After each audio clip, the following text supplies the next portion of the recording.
നായകനായി എത്തുന്ന സിനിമയിലൂടെ ബോക്സ് ഓഫീസിൽ നിവിൻ പോളി വലിയ വിജയം കൊയ്യുന്നത് കാണാൻ കാത്തിരിക്കുകയാണ് ആരാധകർ. സമീപകാലത്തായി നടൻ നായകനായി എത്തിയ പല ചിത്രങ്ങളും വലിയ പരാജയം ഏറ്റുവാങ്ങിയിരുന്നു. വർഷങ്ങൾക്ക് ശേഷത്തിലെ എക്സ്റ്റന്റ് കാമിയോ വേഷം മാത്രമാണ് ഈ അടുത്ത വർഷങ്ങളിലെ ശ്രദ്ധിക്കപ്പെട്ട വേഷം. നിതിൻ മോളി സിനിമയുടെ വിജയത്തിൽ പോലും നിർണായകമായി. എന്നാൽ നിവിൻ നായകനായി എത്തുന്ന ചിത്രത്തിന്റെ വിജയത്തിനായാണ് ആരാധകർ കാത്തിരിക്കുന്നത്. ഇപ്പോൾ 2025 നടന്റെ ലൈനപ്പ് അങ്ങനെ ഒരു വിജയത്തിനുള്ള പ്രതീക്ഷകളാണ് നൽകുന്നത്. വിഷുദിനത്തിൽ നിവിൻ പോളിയുടെ 2 സിനിമകളുടെ അനൗൺസ്മെന്റ് ആണ് നടന്നിരിക്കുന്നത്. ലിസ്റ്റിൻ സ്റ്റീഫൻ നിർമ്മിക്കുന്ന ബേബി ഗേൾ എന്ന സിനിമയിൽ നിവിൻ പോളി നായകനായി ജോയിൻ ചെയ്തിരിക്കുകയാണ്. കുഞ്ചാക്കോ ബോബൻ പിന്മാറിയതിന് പിന്നാലെയാണ് ചിത്രത്തിലേക്ക് നായകനായി നിവിൻ എത്തിയിരിക്കുന്നത്. സിനിമയുടെ ഷൂട്ടും ഇന്ന് ആരംഭിച്ചിട്ടുണ്ട്.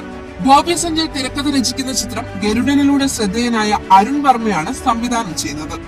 ബേബി ഗേളിലേക്ക് നിവിൻ പോളി എത്തുന്നതിനെ കുറിച്ച് ചില സൂചനകൾ നേരത്തെ ഉണ്ടായിരുന്നുവെങ്കിലും ഒരു സർപ്രൈസ് പ്രഖ്യാപനവും വിഷുദിനത്തിൽ എത്തിയിട്ടുണ്ട്. ഡോൾബി ദിനേശൻ എന്ന പുതിയ ചിത്രമാണത്. നിവിൻ പോളി തന്നെയാണ് സിനിമയുടെ പോസ്റ്റർ പങ്കുവച്ചത്. വിനായക അജിത് നിർമ്മിച്ച് താമർ സംവിധാനം ചെയ്യുന്ന ചിത്രമാണിത്. ഓട്ടോക്കാരന്റെ വേഷത്തിലാണ് നിവിൻ പോളി പോസ്റ്ററിൽ പ്രത്യക്ഷപ്പെട്ടിരിക്കുന്നത്. ഈ ചിത്രങ്ങൾ ഈ വർഷം തന്നെ തിയേറ്ററുകളിൽ എത്തുമെന്നാണ് കരുതപ്പെടുന്നത്. ഇവ കൂടാതെ മറ്റ് നിരവധി ചിത്രങ്ങൾ നിവിൻ പോളിയുടേതായി അണിയറയിൽ ഒരുങ്ങുന്നുണ്ട്. റാമിന്റെ സംവിധാനത്തിലെത്തുന്ന തമിഴ് ചിത്രം 7 കടൽ 7 മലയാണ് അതിലൊന്ന്. വിവിധ അന്താരാഷ്ട്ര ചലച്ചിത്രമേളകളിൽ മികച്ച അഭിപ്രായവും പുരസ്കാരങ്ങളും നേടിയ ചിത്രത്തിൽ അഞ്ജലി, സൂരി എന്നിവരും പ്രധാന വേഷങ്ങളിൽ എത്തുന്നുണ്ട്. ആദിത്യൻ ചന്ദ്രശേഖരന്റെ സംവിധാനത്തിൽ ഒരുങ്ങുന്ന മൾട്ടിവേഴ്സ് മന്മഥനാണ് അടുത്ത ചിത്രം. ഇന്ത്യയിലെ ആദ്യത്തെ മൾട്ടിവേഴ്സ് സൂപ്പർ ഹീറോ ചിത്രമാകും ഇതെന്നാണ് പറയപ്പെടുന്നത്. സിനിമയുടെ പോസ്റ്റർ ഏറെ ശ്രദ്ധ നേടിയിരുന്നു. അനുരാജ് മനോഹറിന്റെ സംവിധാനത്തിൽ ഒരുങ്ങുന്ന ശേഖരവർമ്മ രാജാവിലും നായകൻ നിവിൻ പോളിയാണ്. സിനിമയുടെ ചിത്രീകരണം ആരംഭിച്ചിട്ടുണ്ട്.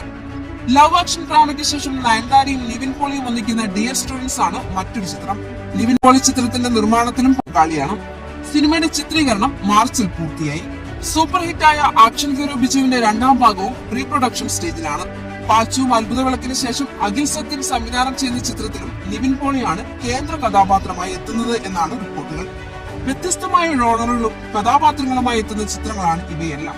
നിവിൻ പോളിയുടെ കംഫർട്ട് സോണിലുള്ള സിനിമകളും അവയ്ക്ക് പുറത്തുള്ള പരീക്ഷണങ്ങളും എല്ലാമായി 2025 നടന്റെ ഒരു ഗംഭീര കംബാക്ക് കാണാമെന്ന പ്രതീക്ഷയിലാണ് ആരാധകർ.